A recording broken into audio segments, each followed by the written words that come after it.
you are following your Dharma, when you're doing exactly what you're here to do, right? Some might call it your genius zone, right? You feel fulfilled. It's like, yes, all things are in the right place.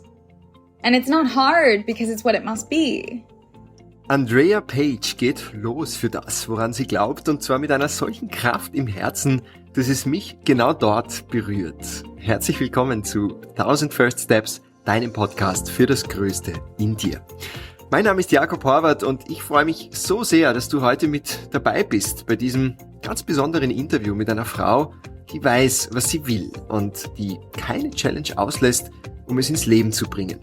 Wir tauchen gleich richtig tief ein in das Thema Dharma und Lebensbestimmung, wie du sie findest und wie du sie Schritt für Schritt verwirklichst. Bevor es gleich losgeht, mag ich mit dir aber noch richtig geile Neuigkeiten teilen. Nach langem Hin und Her haben wir jetzt nämlich entschieden, dass Yoga, Segeln und mehr auch heuer wieder stattfinden soll. Unser Herzensprojekt, das Yoga Retreat mit der Kraft der Elemente, geht damit in die 3. Runde. Von 18. bis 25. September segeln wir da auf einem 50 Fuß Segelkatamaran entlang der malerischen Küste von Korfu. Ich komme schon ins Träumen, wenn ich nur darüber erzähle. Ja. Und wenn du mir schon länger folgst, dann weißt du, mit was für einer Freude und was für einer Leidenschaft auch Andrea und ich dieses Projekt gestalten und erschaffen haben. Und wir nehmen uns da viel Zeit gemeinsam an Bord, um mit der Natur zu sein, dem Wind, dem Wasser, der Sonne und mit uns selbst. Mit dem Programm sind 2 Yoga-Sessions pro Tag in den schönsten Buchten oder eben an Bord der Parana 2, das ist die Segelyacht von unserem lieben Freund und Skipper Timon, geführte Meditationen und Breathwork-Sessions, Atemübungen, Mindfulness-Tools für deinen Alltag, ja, und noch ganz viel mehr.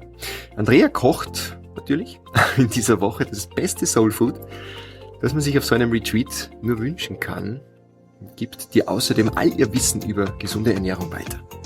Und ihre Idee dahinter, ihr Herzensanliegen ist es, dass du das, was du isst, nicht nur schmeckst, sondern erleben kannst und erlernen kannst, sodass du dir ganz viel mit nach Hause nehmen kannst, was dein Leben bereichert. Jeder Tag steht im Zeichen eines anderen Elementes und dazu passend dann eben die passenden Yoga-Übungen, die passenden Meditationen und das passende Essen.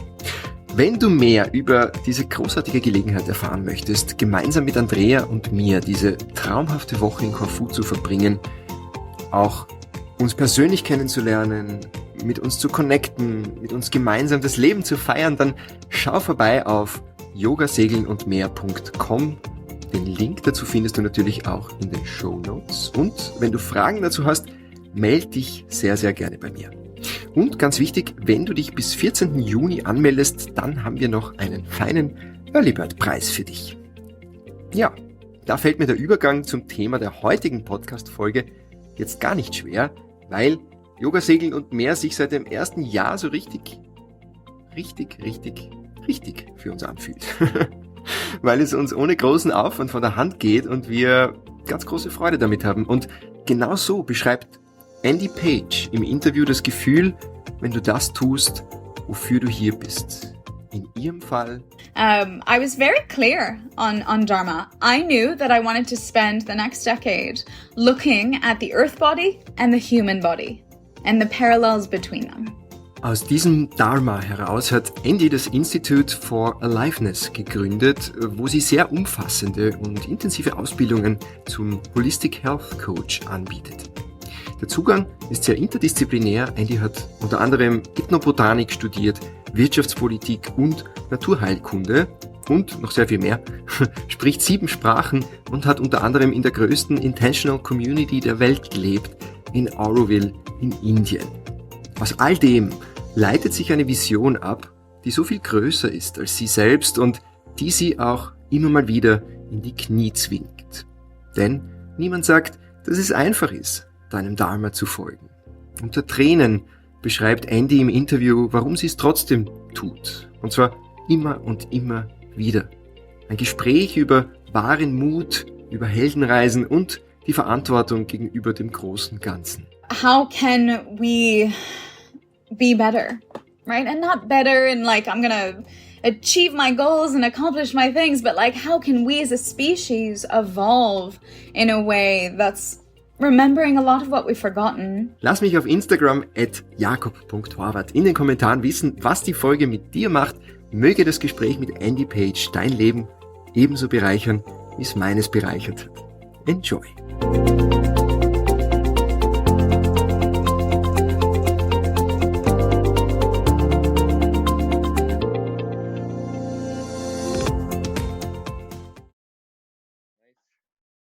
Hey Andy, welcome to the podcast.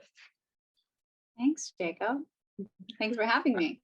Yeah, I'm totally curious and so excited to have you here. I heard so many things about you already through the coaching program that my girlfriend Andrea is going through together with you, your holistic health coach certificate program. I believe one of your heart projects, one of your great passions as well, to share your many years of knowledge, experience, and your passions with as many people as possible, and follow this great and grand vision that you have. And I would be very happy to talk about that with you today, and also dive a little bit deeper into the dynamics of such a vision. So how do you follow a vision that is so big, that is so much bigger than yourself? How do you keep going? How do you overcome challenges and obstacles? And what are the kind of challenges and obstacles that you were facing, actually? I was super curious to find out and to learn more about that. But Andy, let's start with you. I know you from your podcasts, the Vitality podcast. Some others know you from your programs and retreats. But for those who don't know you, what is it like to be Andy? Oh, do I have an answer to I don't know. Yeah.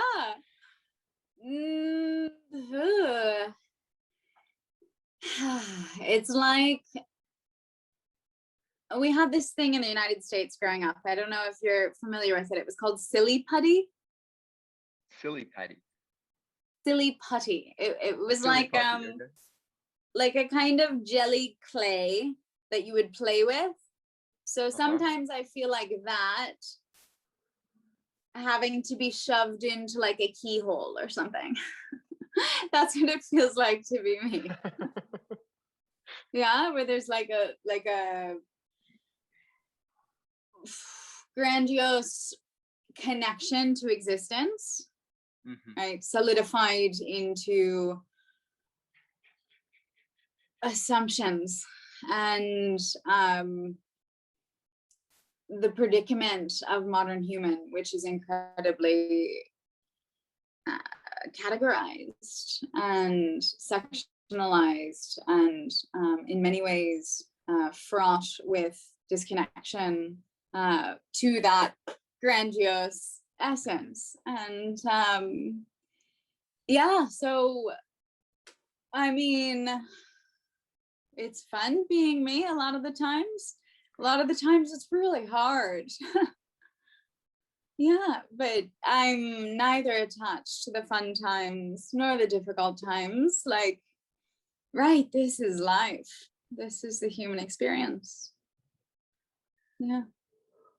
Andy, there's when you read upon your website, when you listen to your podcast, people get an idea of what you've been through already in your life. And I think this is rather impressive, like in terms of labels, what you have done so far, what you have studied, what you have, what you have gained knowledge in degrees. You have a bachelor degree in political economy, if I'm not mistaken, a master in ethnobotany, right?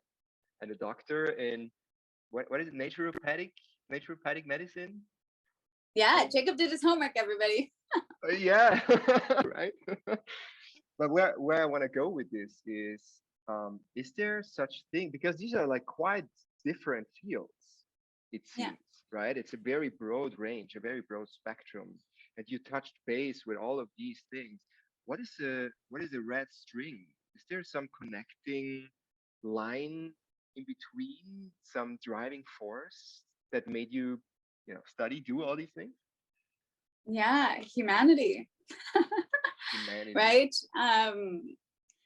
I do believe that my Dharma in this lifetime is to be humanitarian at the most big picture scale. And Dharma, for whomever's not familiar, it's something that I want to bring in given your introductory questions and the conversation that I hope we'll get into around career and things like that, and personal branding. Karma, which is the antithesis to Dharma, which many of you might be more familiar with, is action that creates further action, right? It's not like karma's going to bite you in the ass or something, but it is this essence of you're either absolving yourself of kind of past history, right? Or you're repeating the same patterns. And I'm sure some of you listening can identify to that, repeating the same patterns, whether it's with your employer or with your relationships or in whatever aspect of your life. And through self-inquiry, we can free ourselves, or first identify the patterns, and then hopefully through some tools and practices of self-inquiry, we can free ourselves from those patterns and live a life that's more aligned with what's called Dharma. And in the Vedic lore, Dharma is right action. It's kind of like what you're born to do. And I appreciate your inquiry. Yeah. And I mean, it could be even smaller. Like right now, my Dharma is to be with you on this call.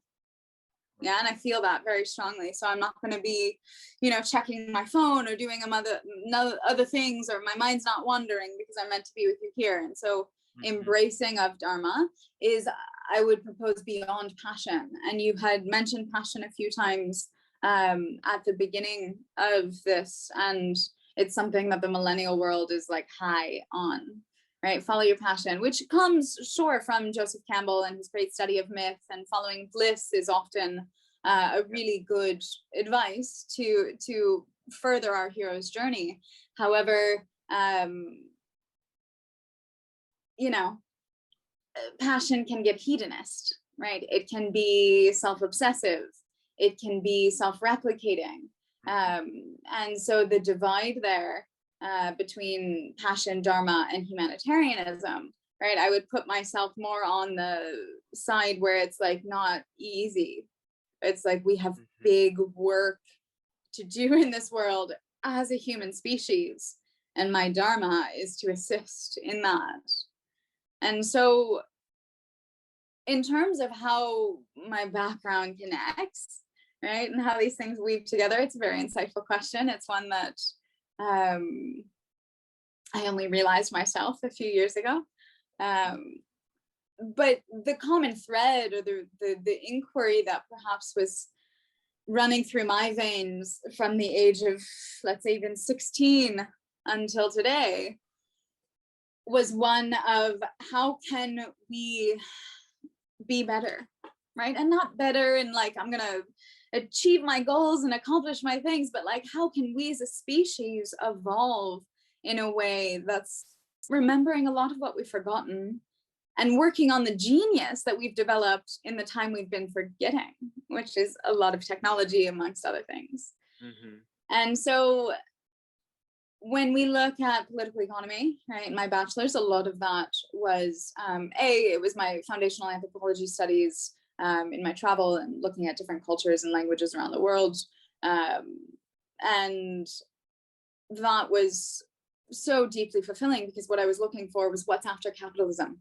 That was my question, right? What is l'idée fixée, as Noam Chomsky calls it, right? What is this kind of social libertarianism that is open to the people? What is the societal structure where we can exchange, as Marx called it, Verknja, the exchange, sorry, my German pronunciation's in progress. The exchange of whatever it is we're exchanging, if it's goods or if it's ideas or if it's bodily fluids or whatever, how can we reorient the incentive structures around exchange? Because we know very well that global capitalism doesn't work, full stop. Yeah. Right. And so that was kind of the baseline I was a hard-headed political economist at the age of 20. And that brought me to study intentional communities around the world, looking for another opportunity of how this could be. And that led me to the place of my rebirth in this lifetime, the largest intentional community in the world, a place called Oroville in the south of India. And when I was there, I was studying sustainability, not environmental sustainability, but sustainability at every level.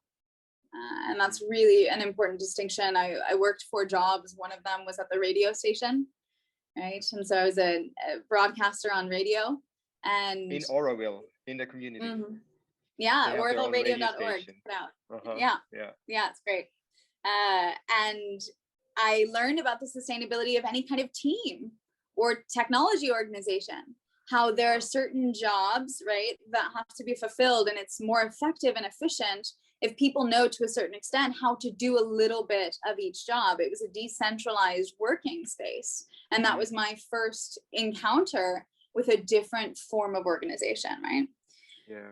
So then when I went to get my master's, to be honest, I did it because I wanted to teach on a university program. And so going for a master's, what am I going to choose? I'm not I was already so deep in the health world by that point that it seemed logical to do ethnobotany, which was taking anthropology and taking the natural kingdom and seeing where the natural sciences and the social sciences overlapped. And my specialty, gastroethnobotany, is food science, and looking at the change in diet. My master's thesis was on the nutrition transition, which is the very obvious, you all know about it, transition over the past 30 to now 40 years, where people have started in lesser developed countries. It happened over the past 100 years in developed countries, started to eat diets, right, higher in processed foods like sugar and wheat, right, higher in meat, higher in oils and animal products in general. And this has led to, along with sedentary living, urbanization, and a very globalized approach to the world, it's led to escalating lifestyle related disease, non-communicable diseases, the 5 of which, heart disease, diabetes, autoimmune diseases, obesity, and cancer. And a lot of my prior research to that had been through a program from Cornell in the States, looking at plant-based diets, which this is a minor part of it, because when we get into the psychosomatics and we get into the environmental effects and all of these other things that we bring in TIFA.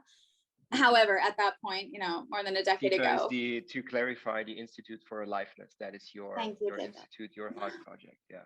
Our institute, it's not mine. Fuck, I'm happy to give it away. Can't wait. So with the plant-based diet, it was very marginal, but there was strong data showing that with this dietary change, right, came disease. And it was kind of that clear. And again, there are a bunch of lifestyle factors that changed. And so at that level as well, I was looking at the human species and looking at why we get sick and asking, do we have to get sick? Right. And that led to my naturopathy career, my career directing the Wellness Center at the largest retreat center in the world, and really interacting with people and empowering people one-on-one. At that time, I was becoming known globally as a long-term fasting expert, of which there are very few. And having fasted, thousands, tens of thousands of people over 12 years, there's conclusive evidence that the body can heal itself. And so now if you kind of open to chapter 3, right, it's proving that, right, getting the data, collecting the proof of the efficacy, that when we look at those epigenetic factors, when we change our diet and lifestyle, when we look at our mind and our conversation that we're having with ourselves, when we unpack our childhood trauma, right, and we decide to choose from that place of Dharma, not just passion, but Dharma, of fuck, I can't help it, I have to do this, right? To give an idea also about the Dharma, because I think many people are not so familiar with the word and the concept. As far as I understand it, as far as it works for me, is that Dharma always includes the broader perspective. It's never only about yourself. It's always about giving back to the greater good, the greater picture. Is that how you understand it too? I love that. Yeah. I think it's by default. So you can't focus on the giving back. If you focus on the giving back, then it becomes about you again. That's more what we would call seva in the Vedic lore, of like selfless service, right? Or a karma yoga, which is a doing, right? Dharma is something that moves through you, right? So when I'm teaching yoga teacher trainings, the way that I explain it, and this might be helpful, sorry for anyone who can't see visually, but karma would be, I reach for the glass, right? I reach for the glass. Okay. Dharma is, it's reached through me and I've grabbed the glass, right? It's almost passive in nature. Wow. What is it that reaches through you? I mean, you want to get spiritual, Jacob? Totally. Whatever you want to call it, Yahweh, Muhammad, like the greater essence of all things, Mother Nature, existence, passion, if you want, like whatever it is, it's that essence of, we would probably call it a Tifa, aliveness, right? Prana, life force energy. I love that. I love that aliveness, because that is a word that actually everybody, I think, can relate to. It's something that moves through you, feeling to your body, and you will feel the aliveness. You will feel yourself vibrating, feel those emotions, sometimes pushing you to the floor and sometimes lifting you up. That's pure aliveness, right? And the reason I asked you that, what is moving through you, is because you were a little bit, I think, 5 minutes ago or something, you said something that like 4 years ago you realized yourself, and I want to on that a little bit, just to learn, what does that mean to you? You also said, I think, you rebirthed yourself in this world. What does it mean?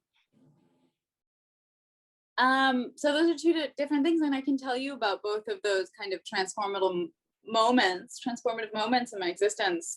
The first of which, when I was 20, turning 21, in Orville in India, at the beginning of the semester of this very Northern California inspired program, which unfortunately no longer exists. It was called Living Roots, but there's a second wave of it from Daniel Greenberg, the founder. So look that up if you know any university students who want to be inspired, for anyone listening.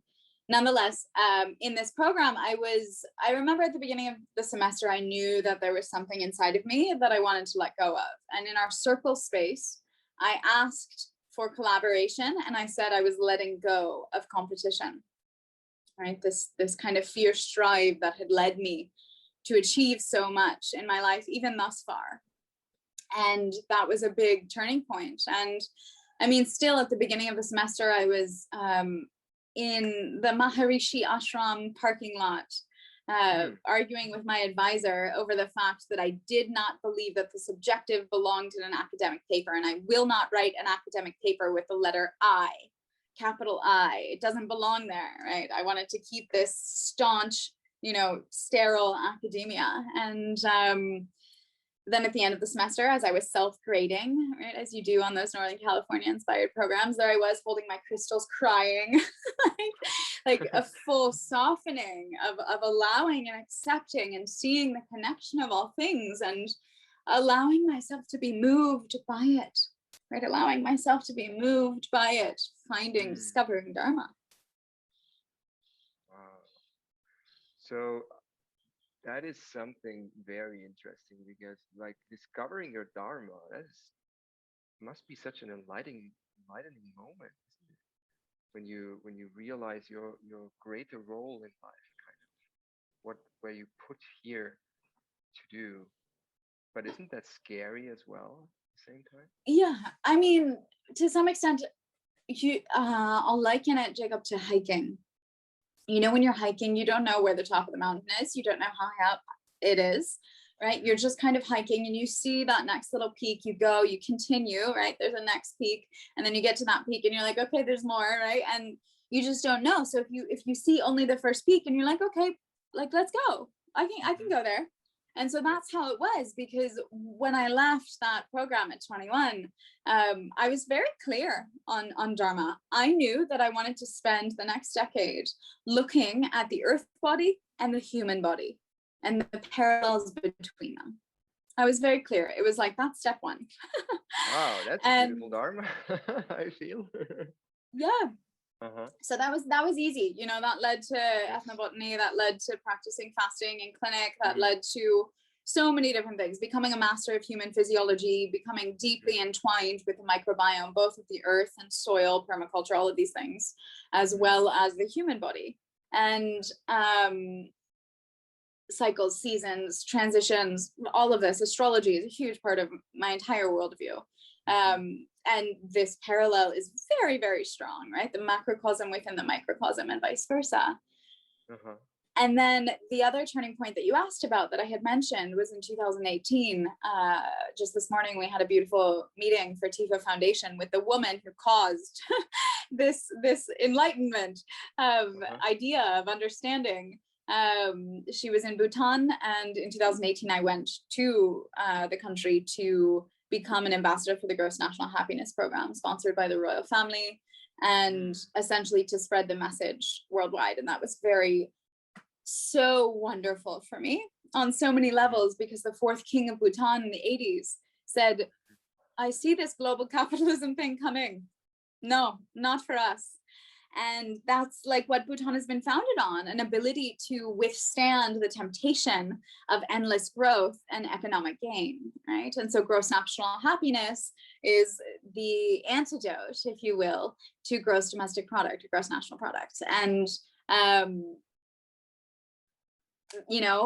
when you can go in a place with such strong values, not only culturally, right, but economically, that's a teacher. And so at the end of the trip in Bhutan, the director of the Gross National Happiness Organization said to me, because of the questions that I had asked about agriculture, about children's educational system, about health system, about what people are taught about health, about, incentive structures in workplaces and all of this, looking at the epigenetic factors, she said, Andy, will you write a preventative health paradigm for our country? Wow. And I was just like, wow. I was like, right, that's why I'm here, right? It was that moment Amazing. Of like, okay, I get it. I get it.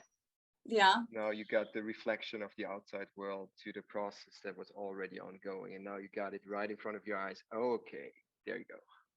Rock and roll. Yeah, I mean, okay. I like to define both happiness and success as being well used.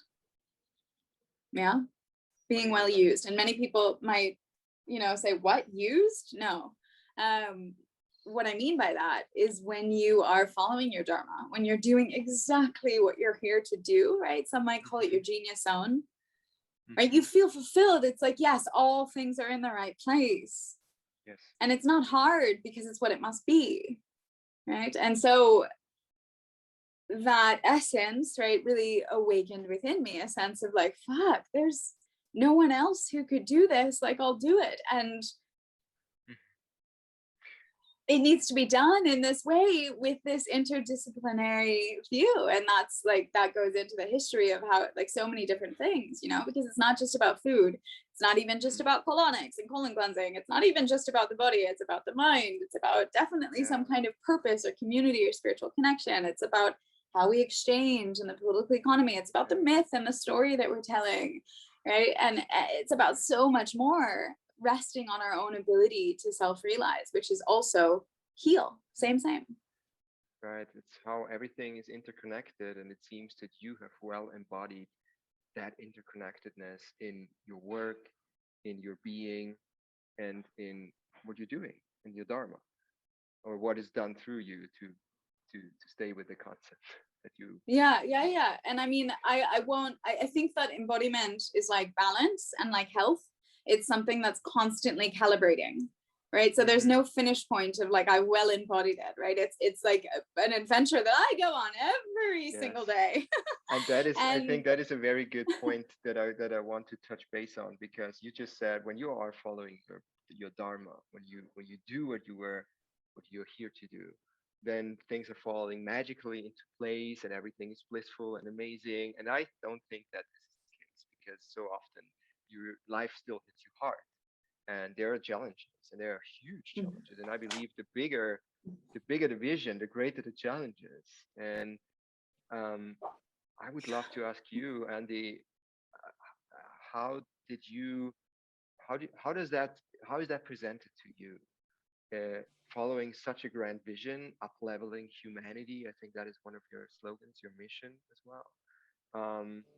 Deepest mission. What kind of Not mine. deepest mission? Yeah, beautiful. What kind of challenges are you presented, and do you have to deal with in that Yeah. following your Dharma? So, shall I list them? I mean, And what are the biggest ones? Like the ones you learned the most from, and that were really tough for you to fight? yeah, I don't know with Tifa, I don't know if I'm like through any of them. So I don't know if I have that hindsight. I mean, Tifa as it is has existed for a year and a half, 2 years, less. And it is in many ways the disinheriting of my career, right? Because when I left my career, I didn't mention, but in late 2017, I went off grid for 3 months after a very public, very social media, very whatever career. I went off grid fully. About 5 people knew where I was. I left the yoga community, fully started training for a triathlon, and I went into silence for 40 days. And that's really when I decided to leave my career. And between there and now, I had a 2.5 year stint consulting for early stage startups in emotional intelligence. I started my own AI company. I got headhunted by another AI company, which is incredible. And perhaps if it were passion, that's what I want to be doing most, but it's too early for that tech. And yeah, I mean, in 2019 just kind of came to the realization that I had left open loose ends, that I had a dharmic responsibility to tie up. And I didn't want to, Jacob. Like, that's the difference between like this glorified passion and like all these millennials who are tripping on their own dystopian reality, well, their own utopian reality, which ends up being dystopian when they realize that it's not coming from a place of Dharma. But, you know, I had to go back. I had no choice. It was not at all what I wanted to do. Like, working one-on-one with people is not what I wanted to do. And I had done it so long and I'd been pretty good at it just because I don't have a lot of patience. So I'm like, cool, that and that and that. Yeah, but coming to a space of where that brings me today and challenges, which you're asking about, right? There's many. I mean, one of the biggest is that I've been acting as CEO for a company for 2 years, and that I am not a manager, right? I am not even an architect in many ways. I'm a visionary, and that's not like glorified. That's where you're the CEO. Yeah. Yeah. I mean, we run another company too called The Initiation, which is, that's great because it runs as a nonprofit and it's pretty much a training vehicle for Tifa, for the Institute. And so like, I'm happy to just like let that evolve into its own thing. And there will come a time where that will grow and scale massively. But these are just kind of like, you know, children I've birthed that are not about me. It's because humanity needs them. And so you ask, what is the most glaring challenge? I think it's when people make the mistake thinking that this is about me, right? And it brings me to tears because it's like, oh my God, I would rather be so many other places, right? But it's like the weight of Dharma, the weight of responsibility, right, is heavy. It's not light. It can feel thrilling in the moment, maybe cathartic, more like this interaction. But you have to, right? You have to. It's, I mean, you can think, anyone listening, you can think of a time in your life where you've been given no choice but to do something. Maybe to take a loved one off life support, right? Maybe to, you know, do something you didn't want to do, but you have to. That's Dharma. And so, yeah, I mean, definitely the biggest challenge has been the misunderstanding of what we're doing here. And a lot of that has to do, Jacob, with this millennial entrepreneurial scene. everyone wants to be a guru and a social media influencer, and like, fine, that's great. And they can influence beginners and small fish and things like that. But if you actually want to make pervasive impact upon the human species, right, you have to do it as a collective. And so as I re-enlivened my political economist roots, right, in 2017, and started becoming much more active in the decentralization sphere, looking at things like blockchain technology as a way to communicate sovereign entities, right, without a central authority, I knew that this would be the future. Exchanging energy in that way in cryptos, for instance. I like that plug for the Energy Web Foundation. Yeah.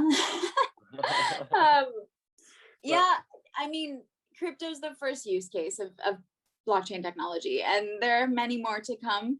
I can give you several that have nothing to do with digital finance. But Andy, yet, I think this is a very hard break from what you just shared to digital, assets, cryptocurrency, blockchain technology, and I really want to savor and to appreciate that what you just shared, because I want to express my gratitude for you being so open with your feelings, and I could really feel that this was coming from the heart when you said you have to, when there's no other chance. And I think many people can relate to that, whether that is a calling for adventure, calling to set out on a journey, whether that's a real journey or that's an inner journey, or that is whatever you understand as being a journey, or whether that is joining an NGO, living your Dharma, or that is taking care of a loved one who needs your help, whatever it is. But what I want to ask you is, what gives you, because it takes a lot of courage too, I think. It takes a lot of courage to then go with it. And as you said, you have to, and not find excuses and getting distracted by other things. Where do you get that courage from? Maybe you can share from your experience, so that other people, can, if they resonate, if they relate to what you just shared, what helps you going with it, with that vision, with that Dharma?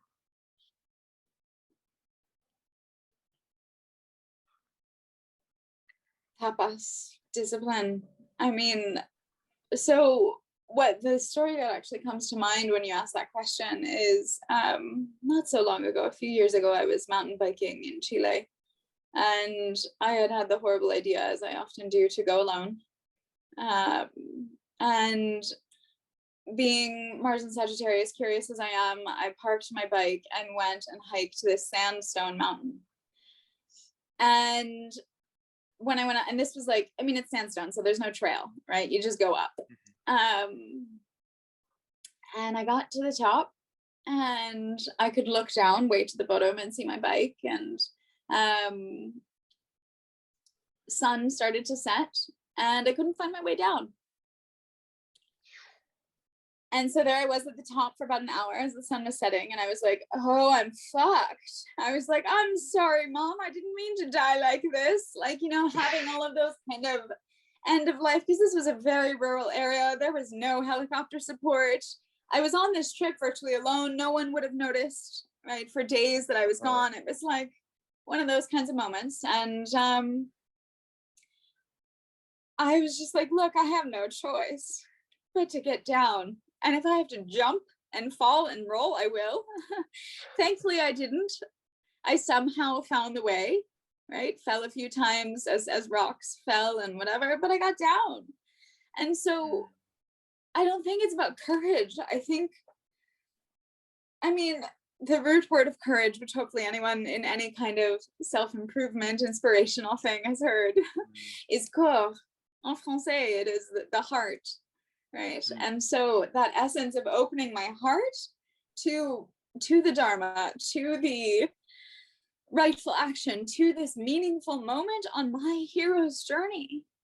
Right. And when I can open to that, I remember that what's supposed to be happening right now is happening, and what's happening is supposed to be happening. Right? Wow.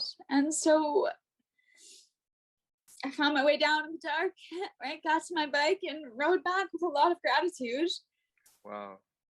And a lesson that didn't necessarily teach me well, because I did a similar thing skiing in Japan like a year later. But, you know. You're still here. You survived. Yeah. Hopefully I've learned that lesson now. So it's more about not having a choice, right? Like Kundalini yoga, if anyone practices Kundalini yoga, you're doing kriyas like this, right? For 3 minutes. And people are like, oh no, I'm tired, I'm lazy, I just want to stop, my arms hurt. No, I'm getting a headache. No, it's like you have no choice but continue to do this, right? And that quality, that tapas of discipline connects you to Dharma, if indeed you are doing something that's greater than yourself. Wow.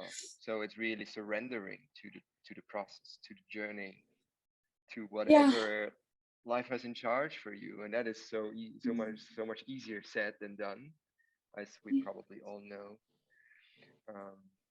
But that's what we do at TIFA, right? Yeah. That is the hero's journey, right? That's the journey that Andrea has been on now for almost 18 months. That is the path of discovery, where you have trials and tribulations, where shit happens to you, especially when you're in what we call the TIFA field, when you're in this force field of people together, living intentionally, communicating intentionally, doing something together that's greater than them individually. Right. And in that field, magic happens. And if you're willing to listen from an ear that filters for magic, right, then you can interact with life in a much more expansive way than you were ever told you could. Wow. Do I understand you right, Andy? For those still looking for their Dharma, for their purpose, for the reason they are here, we find he's not saying passion anymore. Sorry? I said he's not saying passion anymore. No, he's not. Hey, I interrupted you. Please go on. To those still looking for their Dharma, for their purpose, do I understand you right? You have great chance to find it in times of turmoil and darkness, when you listen, when you're open and receptive. Ooh, I don't know. I mean, yeah, maybe, because those are the times when you're willing to listen, right? When you think you've got it all together, right? And you're just out for fun and you know exactly what you're doing and you're controlling the situation, right? Then you won't be able to hear Dharma. When you're trying too hard, and this is a message to myself, right? It's not Dharmic. Dharma should feel effortless. And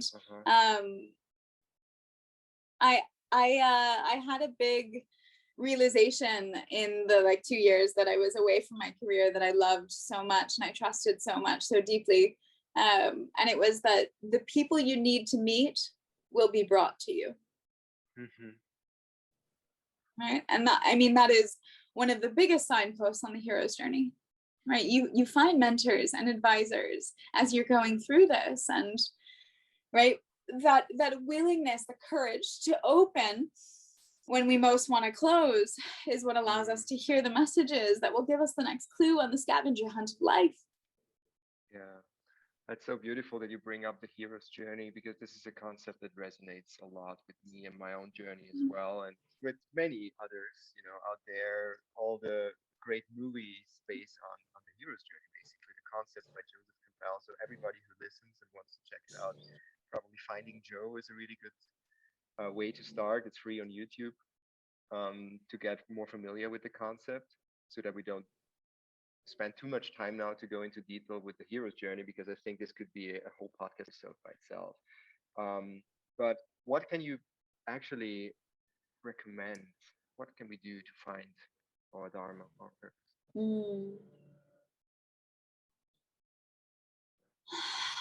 I really think that having times off grid, right? Retreating from the world, being with yourself, right? Not needing to show up in any certain way, right? Sitting in the discomfort of all of that can really, really help.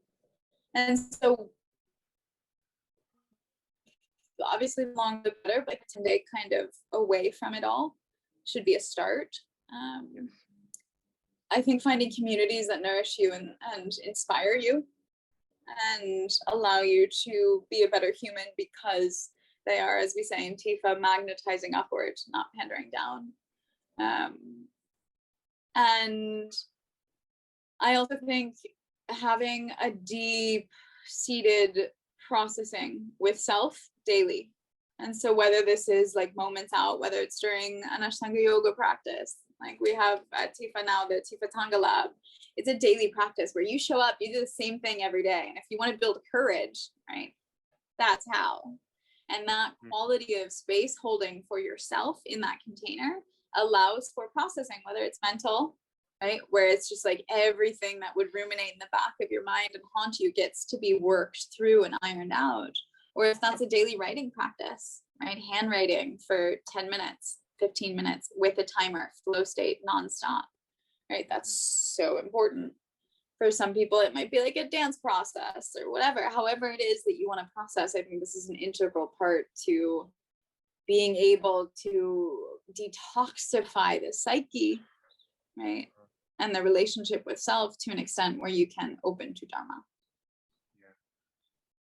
And then kind of the last thing that I would say is getting back in touch with the physical being. I mean, we can't deny our bodies. It's like, you know, if you're asking which road should this Maserati drive on, right? Because that would be its Dharma, was to drive on this perfect road.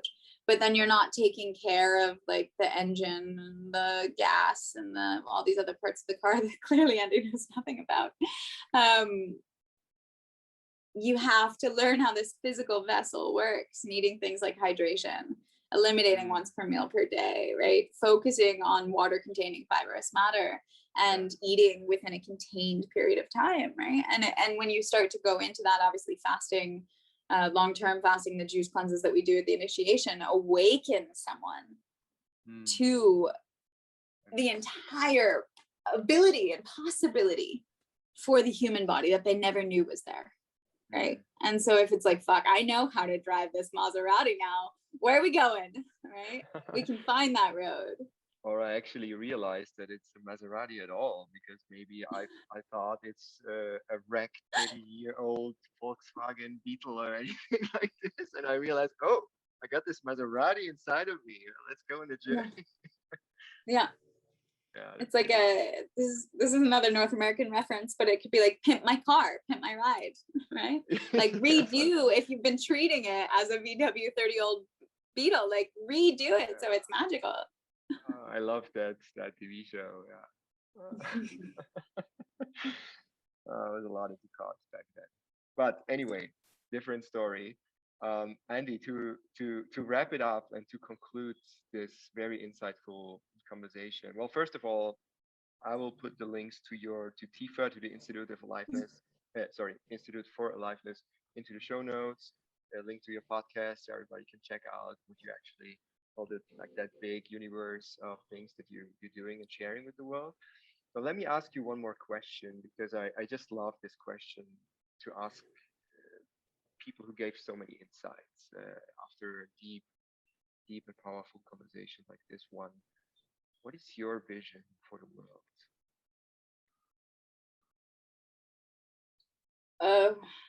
Okay, so I'm going to answer the question I want to answer through answering this question.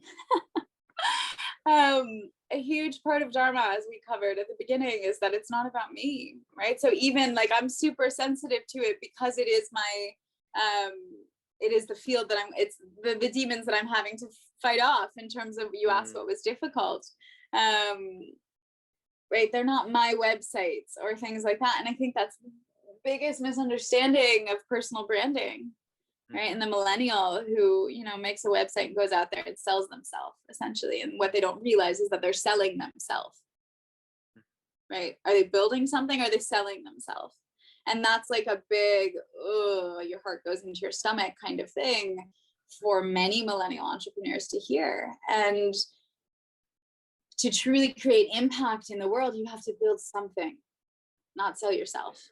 I mean, we know this from so many of the great gurus that it goes bad, it goes sour. The end of the path is not pretty. And so I don't say that to discourage people from starting it. I mean, I went down that path, right? I had this big professional ego, and I would always pull on the brakes because I knew that I didn't want to go down that path. And people were like, oh no, let us brand you, let us market you. And I was just like, no, for years, because I saw right through it, right? It feeds the ego. And